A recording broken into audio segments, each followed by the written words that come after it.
This is Alienware's all-new Area-51, a gargantuan gaming PC with enough power under its unique triad chassis to blaze through even the most demanding of PC games.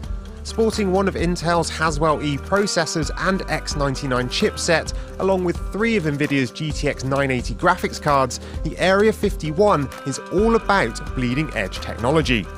Naturally, that comes at a price. The Alienware comes in multiple configurations, but the one I'm testing here is the most expensive.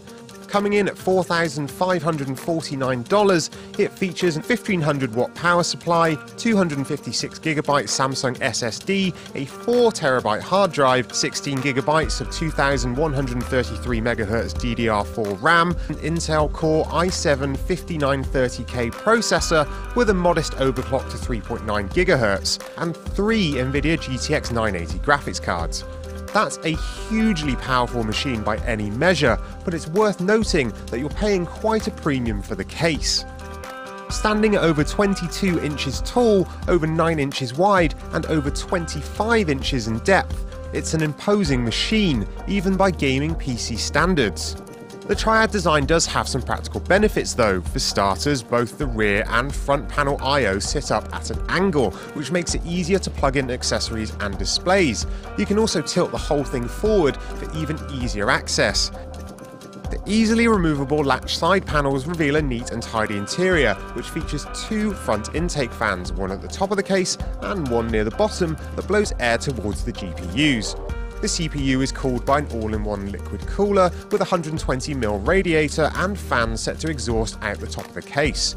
All of the drives, including the slim Blu-ray writer, are located behind the motherboard, with mounts available for 2 SSDs and a further 3 hard drives. Even if you don't configure the system with all those drives in place, Alienware pre-mounts the cables you need to hook them up, which is a nice touch. Sadly, the drive bays aren't tool-free, so you'll need to dig out some screws and a screwdriver to get them in and out. Similarly disappointing are the modular cables, which are your basic mismatched OEM set, and again, given the cost, it's odd not to see a more aesthetically pleasing and sturdier set of wrapped cables inside. The internal design does have its benefits for airflow though. By putting the drives behind the motherboard tray, air can travel unobstructed over the GPUs and CPU cooler. Idle CPU temperatures average just below 40 degrees centigrade and under load rarely pushed over 60.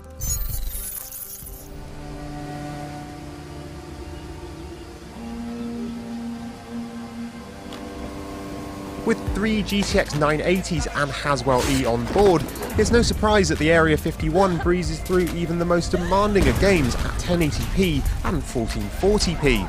At 4K, in this case using Nvidia's dynamic super resolution technology, the system just about pushes over 60 frames per second in most games, but it still couldn't quite manage the same with Metro Last Light and Crysis 3. Clearly 4K at a consistent 60 frames per second is still out of reach for this GPU generation, even with 3 cards in tow. So there's no arguing with the performance of the Area-51 for the most part, but what else would you expect from cream of the crop PC components?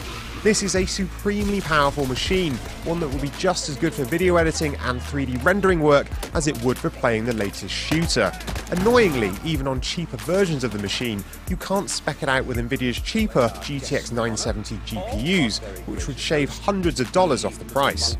You either have to pick the pricey GTX 980 or go with older cards like the GTX 770 or 780.